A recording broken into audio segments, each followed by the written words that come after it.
नमस्कार दोस्तों, स्वागत है आपका हमारे इस YouTube चैनल पर। क्या आपने कभी सोचा है कि सिर्फ 24 घंटे में आपकी पूरी जिंदगी बदल सकती है?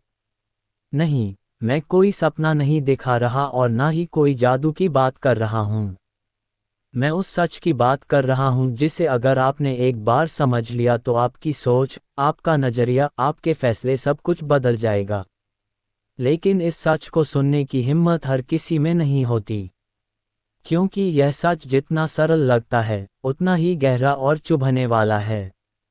और इसे समझने के लिए आपको इस कहानी के अंत तक रुकना होगा, क्योंकि अगर आप बीच में छोड़ देंगे तो आप वही इंसान रहेंगे जो अभी हैं, और अगर अंत तक सुना तो शायद आप खुद को पहचान भी ना पाए। कहते हैं हजारों साल पहले एक आदमी था जिसने अपने महल, अपना परिवार, अपना राजपाट छोड़ दिया, सिर्फ एक सवाल का जवाब खोजने के लिए, क्यों हम दुखी हैं और कैसे दुख खत्म हो सकता है। वह आदमी बुद्ध कहलाया और उसकी एक कहानी ऐसी है जो आज भी उतनी ही ताकतवर है जितनी तब थी। लेकिन इस कहानी का सबसे खास हिस्सा यह है कि यह आपके साथ अगले 24 घंटे में क्या करेगी वो आप अभी सोच भी नहीं सकते। हो सकता है आप इसे सुनकर हंसे, हो सकता है आप रो पड़े, हो सकता है आप चुपचाप सोच में डूब जाए, लेकिन एक चीज़ पक्की है, आप बदल जाएंगे। इस वीडियो में मैं आपको वही कहानी सुनाने वाला हूं। लेकिन ध्यान रहे, ये कहानी आपको मजबूर करेगी कि आप अपने डर, अपने गुस्से, अपनी आदतों सबका सामना करें। और अगर आपने हिम्मत दिखाई तो आप देखेंगे कि जिंदगी की सबसे बड़ी लड़ाई बाहर की नहीं अंदर की होती है, और जो इस अंदर की लड़ाई जीत लेता है उसे बाहर कोई नहीं हरा सकता। तो तैयार हो जाए, अपनी आंखें, अपने कान और अपना दिल खोल लीजिए, क्योंकि अगले कुछ मिनट सिर्फ आपके नहीं है, यह आपके भविष्य के हैं। और अगर आपको इस सफ़र में थोड़ी भी रोशनी मिले तो याद रखिए, ये रोशनी अकेले रखने के लिए नहीं है, इसे बांटना है, जैसे मैं अभी आपके साथ बांट रहा हूँ। और अगर आपको लगता है कि यह कहानी किसी और की ज़िंदगी भी बदल सकती है तो इसे लाइक करें, शेयर करें, नीचे कमेंट में अपनी सोच लिखें और पीसफुल बुद्धा चैनल को सब्सक्राइब करें, क्योंकि यहाँ सिर्फ कहानियाँ नहीं, यहाँ ज़िंदगी बदलने वाली सच्चाइयाँ मिलती हैं। अब गहरी सांस लीजिए और इस सफ़र की शुरुआत करते हैं। सुनो, ये कहानी तुम्हारे भीतर कुछ तोड़ने और कुछ बनाने वाली है। शायद तुम इसे सुनकर हंसो, शायद रो, और हो सकता है तुम्हें लगे कि यह तो बस एक साधारण सी घटना है। लेकिन अगर तुम इसे दिल से सुनो तो यह अगले 24 घंटे में तुम्हारी सोच, तुम्हारा नज़रिया, यहाँ तक कि तुम्हारी सांस लेने का तरीका भी बदल सकती है। बहुत साल पहले मगध के एक छोटे से गांव में, जहां खेतों की मिट्टी में अभी भी रात की ठंडी नमी थी और हवा में चिड़ियों की पहली आवाज़ तैर रही थी, वहां एक नौजवान अपने मन के तूफान में उलझा हुआ पगड़ी पर चल रहा था। उसका नाम देव था। देव के पास सब कुछ था जो एक सामान्य इंसान चाहता है, खेत, धन, घर, लोग जो उसका आदर करते थे। लेकिन फिर भी उसके भीतर एक खालीपन था, जैसे कोई अंधेरा कोना जहां से एक अनगाह दुख हर वक्त रिश्ता रहता था।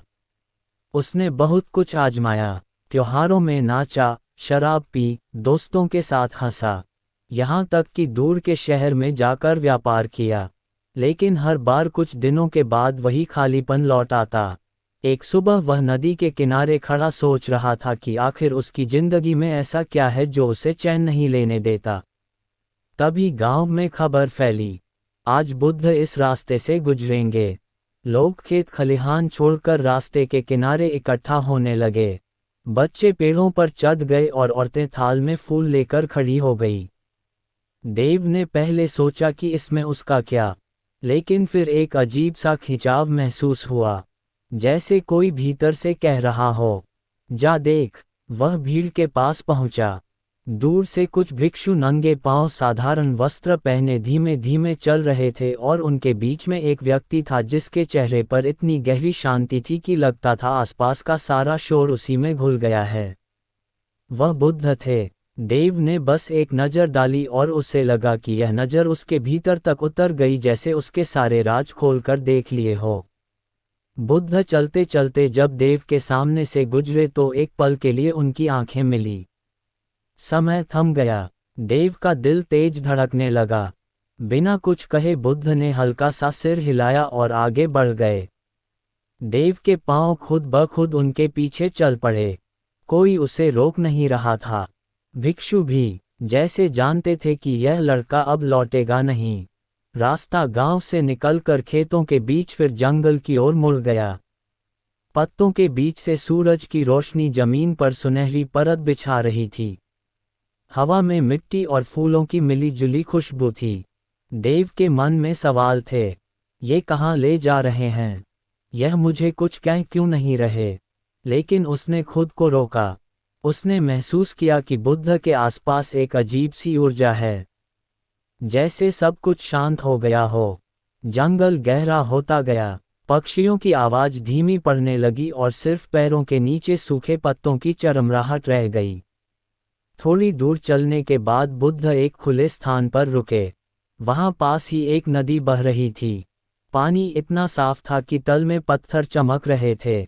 बुद्ध ने देव की ओर देखा और बस इतना कहा, पार करो। देव ने देखा कि धारा तेज है। पहले कदम रखते ही ठंडा पानी टखनों तक चढ़ाया। उसने संतुलन बनाने की कोशिश की, लेकिन हर लहर उसके पैरों को खिसकाने की कोशिश कर रही थी। उसने मजबूती से खड़े रहने की कोशिश की, लेकिन जितना वह रोकता उतना ही उसका संतुलन बिगड़ता। तभी उसने देखा कि बुद्ध बिना संघर्ष के बस सहजता से बहाव में चलते हुए पार हो गए। देव ने भी एक पल के लिए खुद को ढीला छोड़ दिया और उसने पाया कि पानी उसे संभाल रहा है, जैसे जीवन खुद उसे पार ले जा रहा हो। किनारे पहुंचने पर बुद्ध ने कहा, जीवन भी ऐसा ही है। जितना तुम उसे रोकते हो उतना वह तुम्हें गिराता है। जितना तुम उसे अपनाते हो उतना वह तुम्हें संभाल लेता है। देव चुप रहा, लेकिन ये बात उसके भीतर कहीं उतर गई। आगे का रास्ता और कठिन था। कांटेदार झाड़ियां, फिसलन भरी चट्टानें। लेकिन अब देव को महसूस हो रहा था कि हर कदम उसे कहीं और ले जा रहा है। सिर्फ जगह नहीं बल्कि भीतर भी। शाम होने लगी। वे एक पहाड़ी की चोटी पर पहुंचे। नीचे गांव के घर, खेत, लोग सब छोटे छोटे दिख रहे थे। बुद्ध ने कहा, देखो वहां हर कोई अपनी अपनी कहानी में फंसा है। कोई सोचता है कि धन ही सुख है। कोई सोचता है कि धन ही सुख है। कोई सोचता है कि ताकत ही सुरक्षा है। लेकिन सब एक चीज भूल जाते हैं, मृत्यु। देव ने चौंक कर देखा। बुद्ध आगे बोले, मृत्यु तुम्हें याद दिलाती है कि तुम्हारे पास जो है वह स्थायी नहीं है, और जो स्थायी है उसे तुमने कभी खोजा ही नहीं। रात होने लगी। तारे आसमान में खिल गए। बुद्ध ने आग जलाई और कहा, आज रात सोना मत, बस देखना सुनना और जो भीतर उठे उसे देखना। देव ने पूछा, अगर मैं थक गया तो? बुद्ध मुस्कुराए, थकान भी देखना। और फिर रात का असली सफर शुरू हुआ। रात गहरी हो चुकी थी। जंगल में सिर्फ झींगुरों की आवाज और कहीं कहीं दूर से आती उल्लू की हूंट सुनाई दे रही थी। आग की धीमी लौ देव के चेहरे पर चमक रही थी और उसकी आंखों में बेचैनी की लकीरें नाच रही थी। उसने सोचा कि बुद्ध अब कोई गहरी शिक्षा देंगे, कोई मंत्र, कोई ध्यान विधि। लेकिन बुद्ध बस शांत बैठे थे। उनकी आंखें बंद थी। सांसें इतनी स्थिर कि लगता था वे सांस भी नहीं ले रहे। देव ने इधर उधर देखा। अंधेरा इतना गहरा था कि लगता था हवा भी काली हो गई है। वह सोचने लगा कि यहाँ मैं अकेला होता तो डर से कांप जाता। लेकिन बुद्ध की मौजूदगी में एक अजीब सा भरोसा था, जैसे कुछ भी बुरा नहीं हो सकता। फिर भी मन बेचैन था। सवाल उमड़ रहे थे, ये क्यों चुप हैं? मैं यहाँ क्यों हूँ? 24 घंटे में क्या बदल जाएगा? अचानक बुद्ध ने आंखें खोली और बिना उसकी ओर देखे कहा, सुनो। देव ने कान लगाए। उसने सोचा कि कोई आवाज होगी, लेकिन सिवाय हवा की हल्की सरसराहट के कुछ नहीं। बुद्ध ने कहा, यही सुनना है जब तुम शोर में नहीं मौन में सुनते हो। देव को समझ नहीं आया कि मौन में सुनना कैसे होता है, लेकिन उसने महसूस किया कि इस अंधेरे में, इस सन्नाटे में उसके भीतर कुछ चल रहा है, जैसे कोई पुरानी परतें उतर रही हो। समय धीरे धीरे रेंगता गया। आग की लकड़ियां चटकती और बुझती रही और देव को लगा कि नींद उसे खींच रही है। उसने आंखें बंद करने की कोशिश की। तभी बुद्ध ने कहा, मत सोओ। देव ने कहा, लेकिन मैं बहुत थक गया हूँ। बुद्ध ने धीमे स्वर में कहा, थकान को देखो, उससे भागो मत। देव ने पहली बार अपने भीतर थकान को महसूस किया, जैसे कोई भारी बोझ उसकी मांसपेशियों पर बैठा हो। लेकिन उसी के साथ उसने महसूस किया कि यह थकान स्थायी नहीं, जैसे लहर आकर लौट जाती है। आधी रात बीत चुकी थी। चांद बादलों के पीछे छिप गया और अंधेरा और गहरा हो गया। तभी बुद्ध ने कहा, आंखें बंद करो और देखो। देव ने सोचा अंधेरे में देखना, लेकिन उसने वैसा ही किया। शुरुआत में बस काला रंग दिखा, लेकिन कुछ देर बाद उसे लगा कि भीतर कई तस्वीरें हैं। बचपन की माँ के हाथ से खिलाए खाने की, पिता की डांट की, दोस्तों के साथ हंसी की। लेकिन फिर वो तस्वीरें बदलने लगी। एक एक करके दर्द भरे पल सामने आने लगे। वो दिन जब उसने किसी अपने को खोया था। वो रात जब उसने खुद से नफरत की थी। वो समय जब उसने झूठ बोला था, धोखा दिया था। और उन पलों के साथ जो भावनाएं थी, वो जैसे ताज़ा हो उठी। देव का गला भर आया, आंखों से आंसू बहने लगे। उसने सोचा बुद्ध शायद कुछ कहेंगे, लेकिन वे बस बैठे थे, जैसे जानते हो कि यह जरूरी है। देव ने महसूस किया कि ये दर्द, ये यादें, ये पछतावे सब उसके भीतर जगह घेरे हुए हैं। और जब तक ये भरे रहेंगे, कुछ नया उसमें नहीं आ सकता। तभी उसे दिन में कहीं बुद्ध की बात याद आई, तुम्हारे भीतर अभी जगह नहीं है। और अचानक उसे लगा कि यह जगह बनाने की शुरुआत है। घंटों तक वह बैठा रहा, अपने भीतर की परतों को देखते हुए, कभी हंसते हुए, कभी रोते हुए, कभी बस खालीपन में डूबते हुए। भोर से पहले बुद्ध ने कहा, अब आंखें खोलो। सामने आसमान हल्का नीला हो रहा था, पक्षियों की पहली आवाज गूंज रही थी, और देव ने महसूस किया कि रात भर कुछ बदला है। वह बता नहीं सकता क्या, लेकिन जैसे भीतर की कोई गांठ ढीली हो गई हो। बुद्ध ने कहा, रात ने तुम्हें पहला उपहार दिया है, अब दिन तुम्हें दूसरा देगा। और वे उठ खड़े हुए। दिन की यात्रा शुरू होने वाली थी, लेकिन देव के मन में यह सवाल था कि क्या ये दूसरा उपहार सच में अगले 24 घंटे में उसकी पूरी जिंदगी बदल देगा। और यही सवाल उसे उनके पीछे चलने के लिए मजबूर कर रहा था। सुबह की हवा में हल्की ठंडक थी। पेड़ों की पत्तियों पर ओस की बूंदें सूरज की किरणों से चमक रही थी, जैसे किसी ने छोटे छोटे मोती बिखेर दिए हो। देव के चेहरे पर रात भर की जाग के कारण थकान थी, लेकिन भीतर कहीं एक हल्कापन भी था, मानो उसने कोई पुराना बोझ उतार दिया हो। बुद्ध ने कुछ नहीं कहा, बस नदी की ओर चल पड़े। देव उनके पीछे रास्ते में पक्षियों की चहचहाट, दूर से आती गांव की घंटियों की टनटन, और बीच बीच में हवा का तेज झोंका। देव के मन में सवाल था कि ये दूसरा उपहार क्या होगा, लेकिन उसने अब सवाल करने की आदत पर काबू पाना शुरू कर दिया था। नदी के किनारे पहुंचकर बुद्ध ने कहा, बैठो। देव बैठ गया। पानी की लहरें किनारे से टकराकर मीठी सी आवाज कर रही थी। बुद्ध ने कहा, देखो। देव ने पानी में झांका। पहले उसने अपना चेहरा देखा, लेकिन लहरों के कारण चेहरा हिल रहा था, विकृत हो रहा था। बुद्ध ने कहा, ये तुम्हारा मन है, अशांत हिलता हुआ। तुम खुद को सही तरह से देख ही नहीं सकते जब तक ये शांत ना हो। देव ने चुपचाप पानी को देखना शुरू किया। कुछ देर बाद जब सांसें धीमी हुई, मन थोड़ी देर के लिए ठहर गया, तब पानी का चेहरा स्थिर हुआ और उसने खुद को साफ साफ देखा। अचानक बुद्ध ने पास पड़ी एक छोटी सी लकड़ी उठाई और पानी में डाल दी। लहरें फिर से उठ गई, चेहरा टूट फूट गया। बुद्ध ने कहा, जीवन में हर घटना, हर शब्द, हर विचार एक लकड़ी की तरह है जो तुम्हारे मन के पानी में गिरती है, और तुम फिर से खुद को खो देते हो। अगर तुम सीख जाओ कि लहरों के बावजूद खुद को देखना, तो तुमने दूसरा उपहार पा लिया।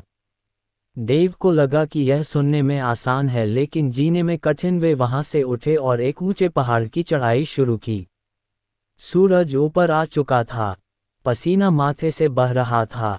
देव के पैर भारी हो रहे थे, लेकिन बुद्ध का चाल स्थिर थी, ना तेज ना धीमी, बस एक लय में। देव ने महसूस किया कि अगर वह बुद्ध की चाल की नकल करता है तो थकान कम लगती है। आधे रास्ते में एक छोटा सा झरना मिला। बुद्ध ने रुककर पानी पिया और कहा, याद रखो, जो तुम्हें थकाता है वो मंजिल नहीं, तुम्हारा तरीका है। ये बात देव के भीतर उतर गई। ऊपर पहुंचकर चारों ओर का दृश्य अद्भुत था। दूर दूर तक जंगल, नदी, खेत और आकाश इतना विशाल कि लगता था उसमें सब कुछ समा सकता है। बुद्ध ने कहा, यह आकाश तुम्हारे भीतर भी है, लेकिन तुमने उसे दीवारों में बांध दिया है। देव चुप रहा। उसके भीतर कई भाव उठ रहे थे। वे पहाड़ से उतरकर एक गांव में पहुंचे। वहां लोग बुद्ध को देखकर इकट्ठा हो गए। एक महिला अपने बीमार बेटे को लेकर आए और रोते हुए बोली, गुरुजी, इसे ठीक कर दीजिए। बुद्ध ने उसका माथा छुआ।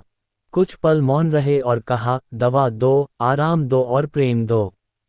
महिला ने कहा, बस इतना। बुद्ध मुस्कुराए, बस इतना ही, लेकिन प्रेम सच्चा होना चाहिए। देव को ये देखकर अजीब लगा। उसने सोचा बुद्ध के पास चमत्कार करने की शक्ति होगी, लेकिन उन्होंने साधारण उपाय बताया। चलते चलते बुद्ध ने देव से कहा, लोग चमत्कार की तलाश में है, लेकिन सच्चा चमत्कार साधारण में छिपा है।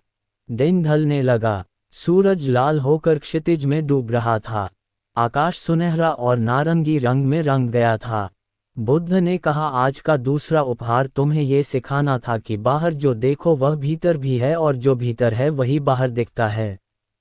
अगर तुम्हारा मन अशांत है तो दुनिया भी वैसी लगेगी। अगर तुम्हारा मन शांत है तो दुनिया भी तुम्हें शांत लगेगी। देव ने महसूस किया कि अब वह थोड़ा बदल चुका है, जैसे किसी ने भीतर का आईना साफ कर दिया हो। लेकिन उसे पता था कि यात्रा अभी बाकी है। रात होने पर वे एक पुराने बरगद के नीचे रुके। बुद्ध ने कहा, कल सुबह तीसरा उपहार तुम्हारे सामने होगा, लेकिन ये सबसे कठिन होगा, और अगर तुमने इसे पा लिया तो तुम्हारा 24 घंटे का सफ़र पूरा हो जाएगा। देव के भीतर उत्सुकता और डर दोनों बढ़ गए। उसने सोचा कि क्या सच में अगला दिन उसकी जिंदगी को हमेशा के लिए बदल देगा, और इसी सोच के साथ उसकी आंखें नींद में डूब गई। सुबह की पहली किरण बरगद की पत्तियों से छनकर देव के चेहरे पर पड़ी। उसने आंखें खोली तो बुद्ध पहले से जागे बैठे थे। उनकी नज़र क्षितिज पर थी, जैसे किसी अदृश्य घटना की प्रतीक्षा हो। देव ने धीरे से उठकर उनके पास बैठा। बुद्ध ने बिना उसकी ओर देखे कहा, आज तुम्हारा तीसरा उपहार है, लेकिन यह उपहार लेने के लिए तुम्हें देना होगा। देव ने पूछा, क्या देना होगा? बुद्ध ने कहा, जो तुम्हारे लिए सबसे मूल्यवान है। देव के मन में तुरंत कई बातें आए। उसके पास कोई खास चीज नहीं थी, लेकिन उसके महत्वाकांक्षाएं, सपने और अहंकार जरूर थे। क्या वही देना होगा? लेकिन बुद्ध ने और कुछ नहीं कहा। वे उठे और जंगल के गहरे हिस्से की ओर चल पड़े। रास्ता घना था। सूरज की रोशनी मुश्किल से जमीन तक पहुंच रही थी। पक्षियों की आवाज भी कम हो गई थी, जैसे जंगल खुद मौन हो गया हो। कुछ घंटे बाद वे एक खुले मैदान में पहुंचे। वहां एक बूढ़ा आदमी जमीन पर बैठा रो रहा था। उसके पास टूटा हुआ मटका पड़ा था और पानी पूरी तरह बह चुका था। बुद्ध ने पूछा, क्यों रो रहे हो? कूड़ा बोला, यह मेरा आखिरी मटका था। इससे मैं गांव वालों को पानी देता था। अब बिना मटके के मैं किसी को पानी नहीं दे सकता। बुद्ध ने देव की ओर देखा और कहा, इसे अपना मटका दे दो। देव चौंका, मेरे पास तो कोई मटका नहीं है। बुद्ध ने कहा, तुम्हारे पास समय है, शक्ति है और करने की इच्छा है। ये तुम्हारा मटका है। देव को समझ नहीं आया कि बुद्ध क्या कह रहे हैं, लेकिन उसने बूढ़े की मदद करने का निश्चय किया। वे दोनों पास के गांव गए। देव ने अपने हाथों से मिट्टी खोदी, पानी मिलाया और बूढ़े के साथ मिलकर नया मटका बनाया। इसमें घंटों लग गए, हाथ गंदे हो गए, कपड़े मिट्टी से भर गए। लेकिन जब मटका तैयार हुआ, बूढ़े की आंखों में कृतज्ञता चमक उठी। बुद्ध ने कहा, यह तुम्हारा तीसरा उपहार है, देने की शक्ति। वे वहां से लौटे और रास्ते में बुद्ध ने कहा, जब तुम बिना किसी स्वार्थ के देते हो तो तुम अपने भीतर का खालीपन भरते हो। जो तुम सोचते हो कि तुमने खोया वह वास्तव में तुमने पाया। देव ने महसूस किया कि इस काम से उसे थकान के बजाय संतोष मिला है, जैसे किसी ने उसकी आत्मा को हल्का कर दिया हो। लेकिन बुद्ध ने गंभीर स्वर में कहा, आज की परीक्षा पूरी नहीं हुई है। देव ने हैरानी से पूछा, और क्या बाकी है? बुद्ध ने कहा, अब तुम्हें सबसे कठिन चीज छोड़नी होगी, अपने विचार। देव चुप हो गया। शाम तक वे एक चट्टान पर पहुंचे जहां से दूर घाटी का नजारा दिख रहा था। सूर्यास्त हो रहा था, आकाश फिर से सुनहरा और लाल हो गया। बुद्ध ने कहा, बैठो और कुछ मत सोचो। देव ने कोशिश की, लेकिन मन में विचारों का तूफान था। बीते हुए पल, आने वाले कल, अनगिनत कल्पनाएं, डर, उम्मीदें और सवाल। हर बार जब वह उन्हें रोकने की कोशिश करता, वे और जोर से आते। घंटों बीत गए। बुद्ध बस शांत बैठे रहे।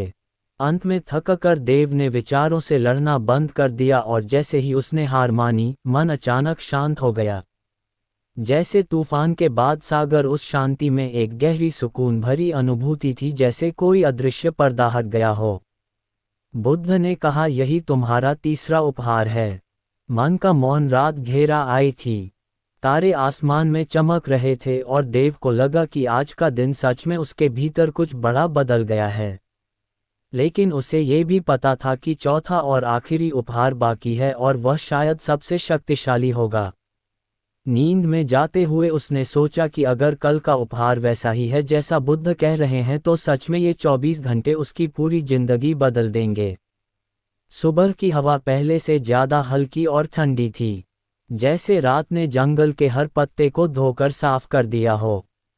ओस की बूंदें घास पर चमक रही थी, और दूर कहीं मोर की आवाज आ रही थी। देव ने आंखें खोली तो देखा बुद्ध पहले से खड़े हैं। उनकी नज़र क्षितिज के उस पार थी, जहां सूरज धीरे धीरे अपनी पहली किरण भेज रहा था। देव उठा और उनके पास पहुंचा, लेकिन आज बुद्ध का चेहरा पहले से अलग था, जैसे आज कोई बहुत बड़ा रहस्य खुलने वाला हो। उन्होंने कहा, आज तुम्हारा चौथा और आखिरी उपहार है, लेकिन ये तुम्हारी पूरी जिंदगी का सबसे कठिन सच भी है। देव के भीतर उत्सुकता और हल्का डर दोनों थे। उन्होंने पूछा, क्या करना होगा? बुद्ध ने कहा, कुछ नहीं, सिर्फ देखना, लेकिन जो देखोगे उससे भागना मत। देव को ये बात अजीब लगी, फिर भी वह उनके साथ चल पड़ा। रास्ता पहाड़ी था, जगह जगह छोटे झरने बह रहे थे, और पक्षियों की आवाज हवा में गूंज रही थी। लगभग 1 घंटे बाद वे एक ऐसे स्थान पर पहुंचे जहां चट्टानें खुली थी और नीचे गहरी खाई थी। बुद्ध ने कहा, यहाँ बैठो और नीचे देखो। देव ने नीचे झांका। उसे लगा जैसे खाई की गहराई का कोई अंत नहीं है। आंखें टिकती नहीं थी। बुद्ध ने कहा, तुम्हारा चौथा उपहार इस खाई की तरह है। अगर तुम इसमें गिर गए तो वापस नहीं आओगे, लेकिन अगर तुम इसे समझ गए तो फिर कभी डर में नहीं जियोगे। देव ने चुपचाप नीचे देखना शुरू किया। पहले तो उसे सिर्फ डर महसूस हुआ, लेकिन फिर उसने ध्यान से देखा। वहां नीचे सिर्फ खालीपन था, ना रोशनी ना अंधेरा, बस कुछ भी नहीं। तभी बुद्ध की आवाज आई, ये खालीपन तुम्हारी सच्चाई है, ना तुम्हारे विचार स्थायी है, ना तुम्हारे शरीर, ना तुम्हारे डर। सब कुछ बदल जाएगा, सब खत्म होगा, सब खत्म होगा, और अंत में जो बचेगा वो यही है, खालीपन। देव के भीतर एक अजीब सी बेचैनी उठी। उसने कहा, अगर सब कुछ खाली खाली है तो जीने का मतलब क्या है? बुद्ध मुस्कुराए, यही तो चौथा उपहार है। खालीपन को समझकर तुम हर चीज की कीमत जान पाओगे, क्योंकि तुम्हें पता होगा कि यह हमेशा के लिए नहीं है। और जब तुम्हें पता होगा कि यह हमेशा के लिए नहीं है, तभी तुम उसे पूरे मन से जी पाओगे। देव के आंखों में आंसू आ गए। उसे लगा जैसे किसी ने उसके दिल का बोझ उठा लिया हो, लेकिन साथ ही उसके भीतर गहरी शांति भी फैल गई। बुद्ध ने कहा, आज तुम्हारा 24 घंटे का सफर पूरा हो गया है। अब तुम वही नहीं हो जो कल थे। वे दोनों वहां से उठकर वापस लौटने लगे। रास्ते में जंगल की हर आवाज, हर पत्ता, हर किरण देव को पहले से ज्यादा जीवंत लग रही थी। गांव पहुंचने से पहले बुद्ध ने कहा, याद रखो यह 4 उपहार तुम्हारे भीतर हमेशा रहेंगे। पहला वर्तमान का देखना, दूसरा भीतर और बाहर का आईना, तीसरा बिना स्वार्थ के देना, और चौथा खालीपन की सच्चाई। अगर तुम इन्हें याद रखोगे तो तुम्हारी जिंदगी कभी वैसी नहीं रहेगी जैसी पहले थी। देव ने मन ही मन प्रण लिया कि वह इन 4 उपहारों को कभी नहीं भूलेगा। सूरज अब पूरी तरह ऊपर आ चुका था और उसकी रोशनी में देव का चेहरा भी किसी नए जन्म की तरह चमक रहा था। गांव के लोग उन्हें देखकर दौड़े लेकिन देव के कानों में बस बुद्ध की आखिरी बात गूंज रही थी। जीवन को पकड़ने की कोशिश मत करो, उसे बस जियो। गांव की पगडंडी पर कदम रखते ही देव ने महसूस किया कि यह वही रास्ता है जिस पर वह कल भी चला था। लेकिन कल और आज के बीच का फर्क इतना गहरा था कि जैसे 2 अलग जिंदगियां हो। गांव के लोग वही थे, वही घर, वही खेत, वही आवाजें, लेकिन उसके भीतर कुछ बदल चुका था। बुद्ध उसके साथ थे, लेकिन गांव के लोग पहले बुद्ध को देखकर देव के पास दौड़े। कहाँ थे तुम? हम तुम्हें ढूंढ रहे थे। किसी ने कहा तुम्हारा खेत अधूरा पड़ा है। किसी ने कहा तुम कल से गायब थे। सब परेशान थे। देव ने बस उन्हें देखा। उनके चेहरे में चिंता थी, लेकिन अब उसे उसमें एक गहरी परत दिखाई दे रही थी। हर चिंता के पीछे एक हर चाह के पीछे एक डर, और हर डर के पीछे वही खालीपन जिसे उसने खाई के किनारे महसूस किया था। उसने मुस्कुराकर कहा, मैं ठीक हूँ, और उसकी मुस्कान में एक ऐसा भरोसा था कि लोग चुप हो गए। बुद्ध ने चुपचाप गांव में प्रवेश किया। देव ने उनके लिए अपने घर का दरवाजा खोला और पहली बार उसे लगा कि उसका घर सच में घर है। बुद्ध ने बैठकर पानी पिया और देव से कहा, अब तुम्हारा 24 घंटे का सफ़र पूरा हो गया है, लेकिन असली यात्रा अब शुरू होगी। देव ने पूछा, क्यों? बुद्ध ने कहा, क्योंकि तुम्हारे भीतर जो बदला है उसे अब तुम्हें अपने आसपास की दुनिया में जीना होगा, और यही सबसे कठिन है। देव को ये बात भीतर तक लगी। अगले ही दिन से उसने बदलाव करना शुरू किया। सुबह जब सूरज उगता तो वह खेत में जाता, लेकिन पहले की तरह बस फसल काटने की सोच नहीं करता। अब वह देखता कि हर पौधा, हर मिट्टी का कण एक कहानी है, जैसे वे भी जीवित है। वह गांव के बच्चों को इकट्ठा करता, उन्हें पानी के किनारे बैठाकर बताता कि कैसे वर्तमान में जीना है, कैसे अपने विचारों को देखना है, कैसे बिना स्वार्थ के देना है, और कैसे खालीपन को समझना है। शुरू में लोग उसे अजीब समझते, कुछ हंसते, कुछ कहते ये बुद्ध के पास जाकर पागल हो गया है। लेकिन धीरे धीरे कुछ लोग उसके पास आने लगे, खासकर वे जो परेशान थे, जिनके जीवन में बोझ था। एक दिन एक औरत आई। उसका बच्चा बीमार था और वह रो रही थी। देव ने उसे बैठाया और कहा, दर्द को मत भगाओ, उसे देखो। जब तुम उसे देखोगी तब तुम समझोगी कि यह हमेशा के लिए नहीं है, और फिर तुम मजबूती से जी पाओगी। औरत ने उसकी बात मानी और अगले ही दिन वो उसके पास आई। उसकी आंखों में आंसू थे, लेकिन चेहरे पर सुकून था।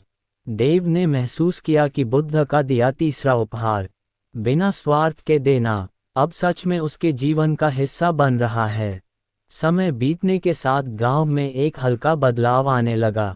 लोग एक दूसरे को सुनने लगे। छोटे छोटे झगड़े खत्म होने लगे। खेतों में काम करते समय लोग हंसते हुए बातें करते, लेकिन इस बदलाव के बीच एक दिन खबर आई कि पास के गांव में भारी सूखा पड़ गया है। वहां के लोग भूख से परेशान हैं। गांव के कुछ लोग बोले, हमारे पास भी ज्यादा नहीं है, हम कैसे दें? देव चुप रहा, फिर बोला, हमारे पास जो है उसका कुछ हिस्सा देकर हम खाली नहीं होंगे बल्कि भर जाएंगे। और उसने सबसे पहले अपना अनाज का हिस्सा दिया।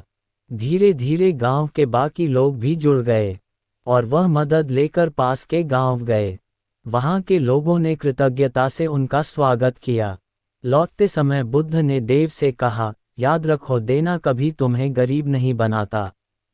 उस रात देव ने महसूस किया कि 24 घंटे में मिला ज्ञान अब उसकी सांसों में घुल चुका है, और शायद ये ज्ञान सिर्फ उसके लिए नहीं बल्कि पूरे गांव के लिए था। चांदनी में बैठे उसने सोचा, अगर 24 घंटे में ये हो सकता है तो बाकी जिंदगी में क्या नहीं हो सकता। दिन धीरे धीरे बदल रहे थे। गांव में हल्की हल्की शांति फैल रही थी, लेकिन हर बदलाव की तरह इसके भी विरोधी थे। कुछ लोग देव के बारे में कहते ये बहुत बड़ा ज्ञानी बन गया है, लेकिन खेती का क्या होगा। कुछ कहते ये सब बातें पेट नहीं भरती। देव सुनता लेकिन प्रतिक्रिया नहीं देता। एक दिन सुबह सुबह गांव में शोर मचा। खेत के किनारे आग लग गई थी। सूखी घास और तेज हवा ने आग को फैलाना शुरू कर दिया। लोग घबरा गए, हर कोई अपने खेत बचाने में लग गया, लेकिन किसी को नहीं पता था कि आग कहाँ से शुरू हुई। देव ने देखा कि लोग अपने अपने हिस्से में लगे हैं, कोई दूसरों की तरफ ध्यान नहीं दे रहा। उसने जोर से कहा, अगर हम सिर्फ अपना खेत बचाएंगे तो किसी का भी खेत नहीं बचेगा। हमें मिलकर आग बुझानी होगी। कुछ लोग पहले हिचकिचाए लेकिन फिर देव के साथ दौड़ पड़े।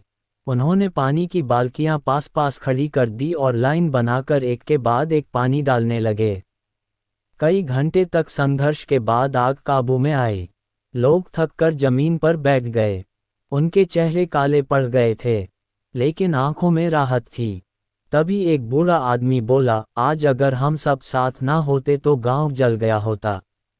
देव ने मुस्कुराकर कहा, देव वही है जो बुद्ध ने सिखाया था, बिना स्वार्थ के देना और साथ मिलकर जीना। लेकिन उसकी नज़र में एक सवाल था, यह आग आई कहाँ से? कुछ बच्चों ने बताया कि उन्होंने एक आदमी को सूखी घास में अंगारा फेंकते देखा था। देव ने तुरंत समझा कि बदलाव को हर कोई स्वीकार नहीं करता। बुद्ध उसके पास आए और बोले, ये तुम्हारी अगली परीक्षा थी। जब ज्ञान फैलता है तो अंधेरा और भी जोर से हमला करता है, लेकिन अगर तुम शांत रहो तो अंधेरा खुद हार जाएगा। उस रात देव आग की रोशनी में बैठे सोच रहा था कि 24 घंटे में मिला ज्ञान अब उसके लिए जिम्मेदारी बन गया है। अगले दिन उसने गांव में बैठक बुलाई। उसने कहा, अगर हम चाहते हैं कि यह शांति और सहयोग बना रहे तो हमें हर मुश्किल में साथ खड़ा होना होगा, चाहे वह सूखा हो, आग हो या मन का डर। लोग सहमत हुए और उन्होंने तय किया कि हर हफ्ते एक दिन सब मिलकर गांव के काम करेंगे। धीरे धीरे ये परंपरा बन गई और सबसे आश्चर्य की बात ये थी कि जो लोग पहले विरोध कर रहे थे वे भी इसमें शामिल हो गए। लेकिन देव जानता था कि असली चुनौती अभी बाकी है, क्योंकि बदलाव बाहर से नहीं अंदर से टूटता है, और जब किसी के भीतर का डर या लालच जागता है तो वह सबसे खतरनाक आग बन सकता है। बुद्ध ने चुपचाप उसकी ओर देखा और कहा, तुम्हें अब अगली लहर के लिए तैयार रहना होगा। देव ने सिर हिलाया, लेकिन मन में सोच रहा था कि आगे क्या आने वाला है। तभी क्षितिज पर काले बादल घिरने लगे और हवा में एक अजीब सी ठंडक फैल गई, जैसे कोई बड़ी परीक्षा दरवाजे पर खड़ी हो। काले बादल पूरे आसमान पर छा गए थे। हवा में मिट्टी की गंध के साथ एक अजीब सा तनाव था, जैसे किसी अनदेखे खतरे की आहट। गांव के लोग बारिश की उम्मीद में आसमान देख रहे थे, लेकिन बारिश की एक बूंद भी नहीं गिरी। इसके बजाय तेज हवा चलने लगी। रात होते होते गांव के बीचों बीच पुराने बरगद के पेड़ के पास भीड़ जुटने लगी। कारण था दो भाइयों का झगड़ा जो इतने जोर से चिल्ला रहे थे कि पूरे गांव में आवाज गूंज रही थी। देव वहां पहुंचा। उसने देखा कि दोनों भाई एक दूसरे को दोष दे रहे थे। एक कह रहा था, इसने मेरा हिस्सा छीन लिया। दूसरा कह रहा था, ये झूठ बोल रहा है, ये हमेशा मुझे कम देने की कोशिश करता है। भीड़ भी पक्ष लेने लगी। कोई एक का समर्थन कर रहा था, कोई दूसरे का। माहौल इतना गर्म हो गया कि किसी ने पत्थर उठा लिया। देव ने आगे बढ़कर उसका हाथ रोक लिया। उसकी आवाज में कोई चिल्लाहट नहीं थी, लेकिन गहरी दृढ़ता थी। पत्थर फेंकने से तुम्हें सुकून नहीं मिलेगा, सिर्फ और आग फैलेगी। भीड़ चुप हुई। देव ने दोनों भाइयों से कहा, तुम दोनों अपने अपने डर से लड़ रहे हो। एक को डर है कि उसका हक छीन जाएगा, दूसरे को डर है कि उसे कभी पूरा नहीं मिलेगा। ये डर तुम्हारे भीतर की आग है और यह आग बाहर फैलकर पूरे गांव को जला सकती है। दोनों भाई पहले तो चुप रहे। फिर एक ने कहा, अगर मैं छोड़ दूं तो यह मेरा फायदा उठाएगा। देव मुस्कुराया, बिना स्वार्थ के देना तभी कठिन लगता है जब तुम्हें लगता है कि तुम्हारे पास कम है। लेकिन अगर तुम देखो कि तुम्हारे पास हमेशा कुछ ना कुछ है तो देने में डर नहीं लगेगा। उसकी बात सुनकर भीड़ में एक बूढ़ी औरत बोली, मैंने देखा है जब मैंने अपने पास का खाना भूखे को दिया तो अगले ही दिन मुझे उससे 2 गुना मिला। लेकिन जो मैंने अपने डर में छुपाया वो सड़ गया। ये सुनकर लोग फुसफुसाने लगे। धीरे धीरे माहौल बदलने लगा। दोनों भाइयों ने एक दूसरे को देखा और फिर बिना बोले एक दूसरे को गले लगा लिया। भीड़ ने राहत की सांस ली। लेकिन देव जानता था कि यह भीतर की आग का बस एक रूप था। ये कभी लालच बनकर, कभी ईर्ष्या बनकर, कभी अहंकार बनकर वापस आएगी। बुद्ध जो अब तक चुप थे, आगे बढ़े और बोले, भीतर की आग को बुझाने का सिर्फ एक तरीका है। उसे पहचानना, उसे देखना और उसे पकड़ने की कोशिश छोड़ देना। देव ने महसूस किया कि यह चौथा उपहार खालीपन की सच्चाई यही सबसे गहरा असर करता है। अगर अंदर कुछ भी स्थायी नहीं है तो ना डर, ना गुस्सा, ना लालच टिक सकता है। लेकिन इसे हर कोई तुरंत नहीं समझेगा। इसलिए उसने ठान लिया कि वह गांव में बैठकों में अब सिर्फ कहानियां नहीं सुनाएगा, बल्कि हर किसी को अपने भीतर की आग देखने का अभ्यास कराएगा। अगले दिन से उसने छोटे छोटे समूह बनाए। बच्चों से कहा, जब गुस्सा आए तो उसे नाम दो, उसे देखो लेकिन कुछ मत करो। बड़ों से कहा, जब डर आए तो उसे महसूस करो लेकिन उस पर तुरंत काम मत करो। शुरुआत में लोग हंसते, लेकिन फिर उन्होंने महसूस किया कि यह तरीका सच में असर करता है। गांव का माहौल धीरे धीरे और शांत होने लगा। लेकिन इसके बीच एक खबर आई जिसने देव को हिला दिया। पास के गांव में लोग आपस में लड़ते लड़ते हथियार तक उठा चुके थे और वहां के कुछ लोग मदद के लिए देव के गांव की तरफ आ रहे थे। ये वह पल था जब देव को लग रहा था कि अब बाहर की आग और भीतर की आग एक साथ टकराने वाली है, और अगर यह टकराई तो शायद सब कुछ बदल जाएगा। शाम का समय था। आसमान पर सूरज आधा डूब चुका था और क्षितिज पर एक लाल सा धुंधलका फैल रहा था। दूर से धूल का बादल उठता दिखाई दिया। गांव के लोग चौकन्ने हो गए। कुछ बच्चे दौड़ते हुए देव के पास आए और बोले, पास वाले गांव के लोग आ रहे हैं। उनके हाथों में लाठियां और हथियार हैं। ये सुनते ही कई लोग डर गए। कुछ ने कहा, दरवाजे बंद कर दो, अपने घर संभालो। कुछ ने कहा, अगर वह हमला करेंगे तो हम भी जवाब देंगे। माहौल में डर और गुस्सा दोनों फैलने लगे। देव ने गहरी सांस ली और भीड़ के बीच जाकर खड़ा हो गया। उसकी आवाज़ साफ लेकिन शांत थी। जो आने वाले हैं वह हमारे दुश्मन नहीं है। वह डर और गुस्से के शिकार हैं जैसे कभी हम थे। लेकिन कुछ लोग मानने को तैयार नहीं थे। एक जवान आदमी बोला, अगर हम उन्हें रोकेंगे नहीं तो वह हमें कुचल देंगे। देव ने उसकी आंखों में देखा, अगर तुम अपने भीतर की आग लेकर बाहर की आग से भिड़ोगे तो दोनों आग मिलकर हमें जला देंगे। लेकिन अगर तुम पानी बन गए तो आग खुद बुझ जाएगी। ये कहते हुए देव गांव के बाहर की ओर बढ़ा। उसके साथ सिर्फ कुछ लोग थे, बाकी अभी भी शक और डर में थे। जैसे ही पास वाले गांव के लोग करीब आए, उनके चेहरे पर थकान, गुस्सा और भूख का मिला जुला असर था। उनमें से एक ने चिल्लाकर कहा, हमें खाना दो, नहीं तो हम छीन लेंगे। देव बिना डरे आगे बढ़ा। उसने कहा, हमारा दरवाज़ा तुम्हारे लिए बंद नहीं है, लेकिन पहले बैठो, पानी पियो, फिर बात करेंगे। सामने वाले हैरान रह गए। उन्हें उम्मीद थी कि सामने से विरोध मिलेगा, लेकिन यहाँ तो उन्हें बैठने का न्योता मिल रहा था। उनमें से एक बुजुर्ग आदमी ने बाकी को इशारा किया और सब धीरे धीरे बैठ गए। देव ने गांव के बच्चों से कहा, पानी और थोड़ा अनाज लाओ। बच्चों ने बिना डरे सबके सामने कटोरियां रखी। कुछ देर तक सिर्फ खाने पीने की आवाज़ थी। फिर देव ने कहा, हम जानते हैं कि तुम पर सूखा पड़ा है और तुम परेशान हो, लेकिन अगर हम लड़ेंगे तो दोनों गांव तबाह हो जाएंगे। अगर हम साथ आए तो दोनों गांव बच सकते हैं। सामने वाले कुछ देर चुप रहे। फिर एक औरत बोली, हमारे यहाँ बच्चों को भूखा सुलाना पड़ रहा है। हम डर गए थे कि यहाँ भी कुछ नहीं मिलेगा। देव ने कहा, डर सबसे बड़ी आग है। ये हमें वह करने पर मजबूर कर देती है जो हम सामान्य समय में नहीं करते। लेकिन अगर हम डर को देख लें तो ये हमें नहीं जलाएगी। धीरे धीरे माहौल नर्म होने लगा। पास वाले गांव के लोग हथियार नीचे रखने लगे। तभी पीछे से देव के अपने गांव का एक आदमी चिल्लाया, यह मत भूलो, ये लोग तुम्हारे दुश्मन हैं। ये तुम्हें धोखा देंगे। देव ने उस आदमी की तरफ देखा। उसकी आंखों में वही पुराना डर और शक था, वही भीतर की आग। देव ने उसके पास जाकर कहा, अगर तुम्हें डर है तो उसे देखो, लेकिन उसे अपने फैसले का मालिक मत बनाओ। उस आदमी की आंखें भर आए और उसने चुपचाप सिर झुका लिया। उस दिन दोनों गांवों के लोग एक ही जगह बैठे खाना साझा किया और तय किया कि वे मिलकर सूखे का सामना करेंगे।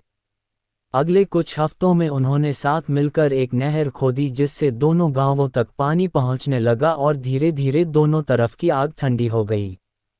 उस रात बुद्ध ने देव से कहा, आज तुमने समझ लिया कि भीतर और बाहर की आग अलग नहीं होती। वे एक दूसरे को खिलाती हैं और अगर एक बुझा दो तो दूसरी भी खत्म हो जाती है। देव ने आकाश की ओर देखा जहां अवतारों की चमक थी और हवा में शांत थी, और उसने महसूस किया कि 24 घंटे में शुरू हुई यात्रा अब कई जिंदगियों को बदल चुकी है। लेकिन भीतर से उसे पता था कि यह अंत नहीं है बल्कि एक नई शुरुआत है। सुबह की पहली किरण गांव पर पड़ी और हवा में एक अलग सी हल्की सी महक थी, जैसे किसी ने रात भर पूरे गांव को साफ कर दिया हो। लोग धीरे धीरे अपने घरों से बाहर आने लगे और देखा कि देव पहले से ही गांव के बीचों बीच पुराने बरगद के पेड़ के नीचे बैठा है। उसकी आंखें बंद थी, चेहरा शांत और सांसों में एक गहरी स्थिरता। बच्चे धीरे से पास आए। बड़ों ने भी दूरी बनाकर घेरा बनाया। आज कोई हंगामा नहीं, कोई विवाद नहीं, बस एक सन्नाटा जो शब्दों से ज्यादा बोल रहा था। देव ने आंखें खोली और कहा, कल जब हम दो आंख को मिलते देख रहे थे तब मैंने समझा कि असली बदलाव तब होता है जब हम खुद को बदलते हैं, क्योंकि अगर हम नहीं बदलते तो हालात चाहे जो भी हो हम उन्हें उसी पुराने नजरिए से देखेंगे। लोग ध्यान से सुन रहे थे। किसी ने पूछा, लेकिन बदलाव शुरू कहाँ से हो? देव ने मुस्कुराकर कहा, देखने से, सिर्फ देखने से। जब तुम गुस्सा देखो तो उसे पहचानो, जब डर देखो तो उसे पहचानो, जब लालच देखो तो उसे पहचानो और फिर उसे पकड़ने की कोशिश मत करो। एक औरत ने कहा, लेकिन अगर मैं ऐसा करूं तो क्या, मैं ऐसा करूं तो क्या मैं कमजोर नहीं बन जाऊंगी? देव ने कहा, कमजोर वो होता है जो अपने डर के हिसाब से फैसले लेता है। मजबूत वो है जो डर को देख सकता है और फिर भी अपने दिल के हिसाब से चल सकता है। उसकी आवाज में कोई जोर नहीं था, लेकिन असर गहरा था। तभी बुद्ध पास आए और बोले, यह वही है जो मैंने वर्षों पहले समझा था और जिसे पाने के लिए मैंने अपना राजपाट, अपना परिवार, सब कुछ छोड़ा था। लेकिन याद रखो, ज्ञान पाने का मतलब यह नहीं कि तुम दुनिया से भाग जाओ। इसका मतलब है कि तुम दुनिया के बीच में रहकर भी अडिग रहो। गांव में कुछ पल की चुप्पी छा गई। फिर एक बच्चा बोला, तो क्या अब कोई लड़ाई नहीं होगी? देव ने बच्चे की तरफ देखा। लड़ाई बाहर की कम होगी लेकिन भीतर की लड़ाई हमेशा चलेगी। फर्क सिर्फ इतना होगा कि अब तुम जानते होंगे कि यह लड़ाई कैसे जीतनी है। ये सुनकर लोग धीरे धीरे उठने लगे, लेकिन आज उनके कदम हल्के थे, जैसे कंधों से कोई पुराना बोझ उतर गया हो। उस दिन से गांव में एक नई परंपरा शुरू हुई। हर सुबह बरगद के नीचे आधा घंटा सब चुपचाप बैठते, अपने भीतर को देखते और फिर दिन की शुरुआत करते। कुछ महीनों में यह बात आसपास के गांवों तक फैल गई।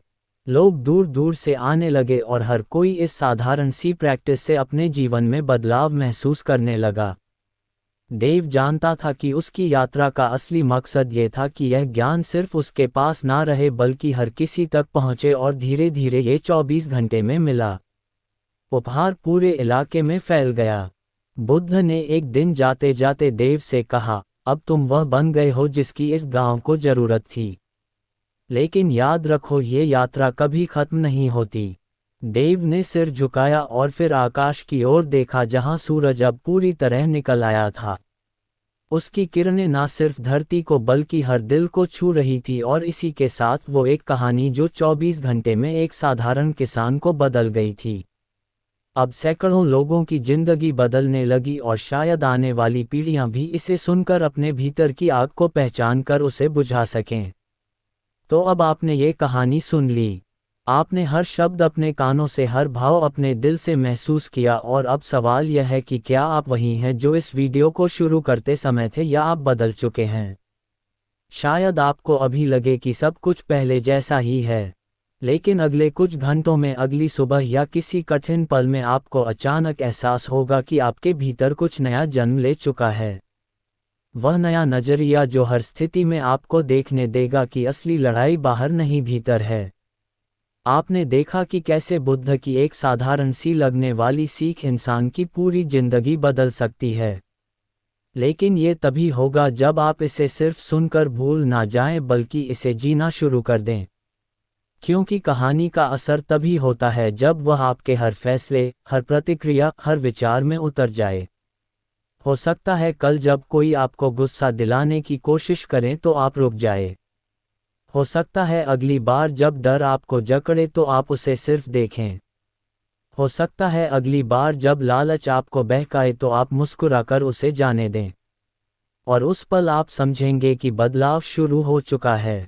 ये 24 घंटे सिर्फ एक शुरुआत थे। अब असली यात्रा आपके हाथ में है, और अगर आपको लगता है कि यह कहानी आपके दिल तक पहुंची है, अगर आपको लगता है कि इसमें किसी और की जिंदगी बदलने की ताकत है, तो इसे अपने तक मत रखिए। इसे दुनिया के साथ बांटिए, लाइक कीजिए, शेयर कीजिए। नीचे कमेंट में लिखिए कि आपको किस हिस्से ने सबसे ज़्यादा छुआ। और हाँ, पीसफुल बुद्धा चैनल को सब्सक्राइब करना मत भूलिए, क्योंकि यहाँ सिर्फ कहानियाँ नहीं मिलती, यहाँ वह चाबी मिलती है जो आपके मन के बंद दरवाजे खोल सकती है। और अगर आपने आज एक छोटा कदम भी लिया है तो याद रखिए, हर बड़ा बदलाव एक छोटे कदम से ही शुरू होता है। अगली बार जब हम मिलेंगे तो शायद आप वह इंसान ना हो जो आज है, बल्कि वह बन चुके हो जो आप हमेशा से बनना चाहते थे।